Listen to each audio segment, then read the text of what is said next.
All right, Mr. Tabish, you have 10 minutes. Good evening, Chair and members of the committee. My name is Josh Tabish, and I am here as the Senior Director for Canada at Chamber of Progress. We are a tech industry association that supports public policies to build a more inclusive society in which all people benefit from technological advances. I'm here today because we share the legislature's concern about affordability, and we fully understand the desire to ensure that Manitoba consumers are getting a fair deal. I want to be clear from the outset, we do not oppose the intent of this bill to protect consumers from unfair price increases. In fact, by getting this legislation right, you have an opportunity to set the high watermark for thoughtfully designed algorithmic pricing legislation in Canada, a made in Manitoba solution that others will look to. However, the current drafting of Bill 49 risks inadvertently capturing and chilling savings tools that consumers routinely rely on.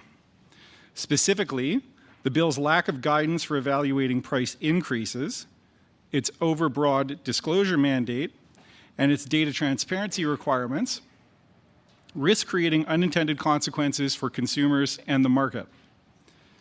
While this legislation is intended to target price increases, its broad scope also captures routine pricing practices that are pro-consumer, including digital coupons, loyalty programs, targeted promotions, and markdowns, perhaps inadvertently.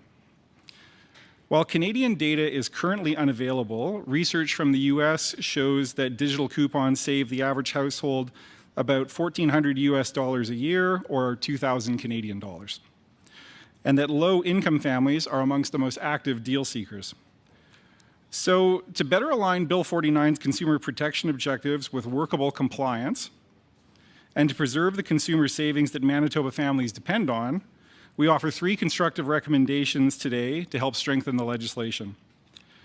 First, to prevent consumer confusion and unnecessary complaints, the bill should clarify how price increases will be evaluated by excluding pro-consumer savings and operational costs. So the core prohibition in Bill 49 states that a platform takes advantage of a consumer by demanding a price that is higher than the price offered to other consumers. But determining whether there's a meaningful price difference between what consumers see in practice, difference between what consumers see is difficult in practice.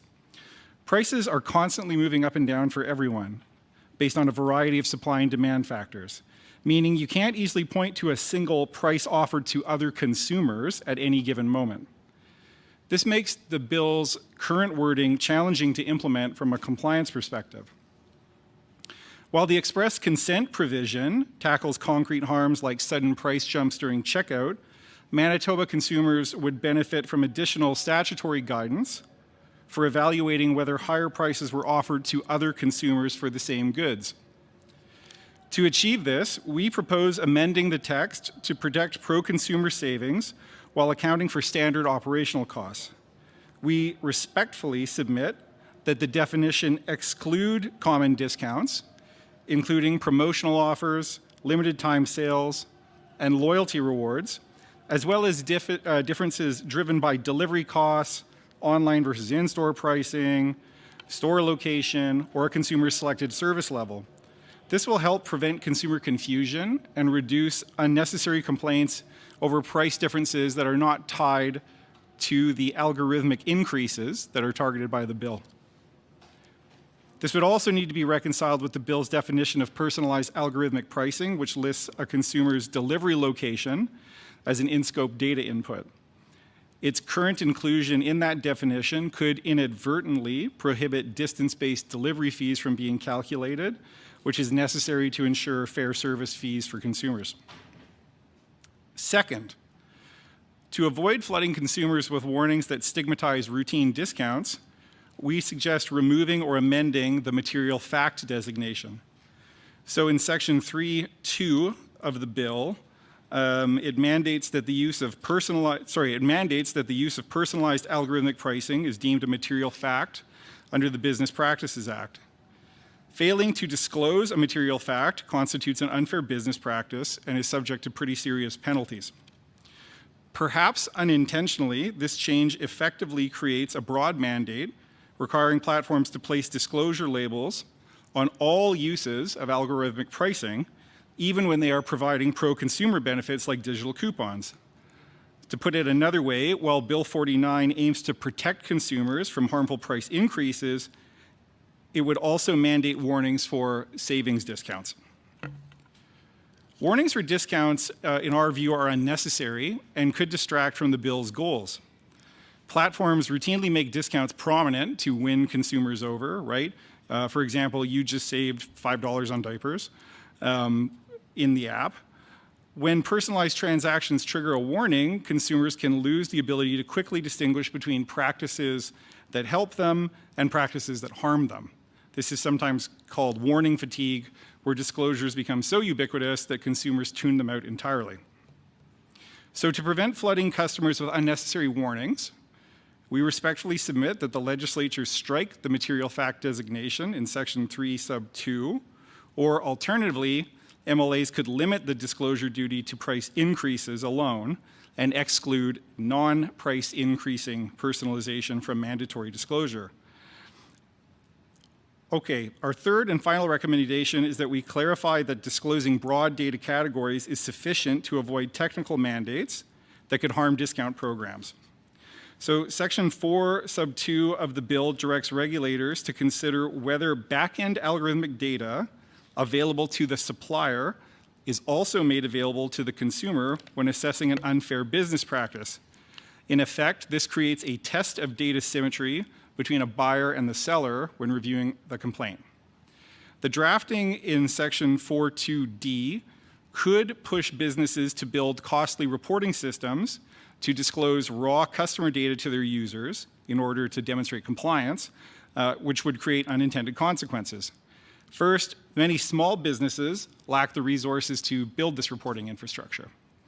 A recent US survey, again, there's no good Canadian data, but a recent US survey found that 35% of small businesses already use automated pricing tools, primarily to optimize promotions and discounts. Faced with new compliance burdens, smaller operators may stop offering personalized deals, which would harm consumers.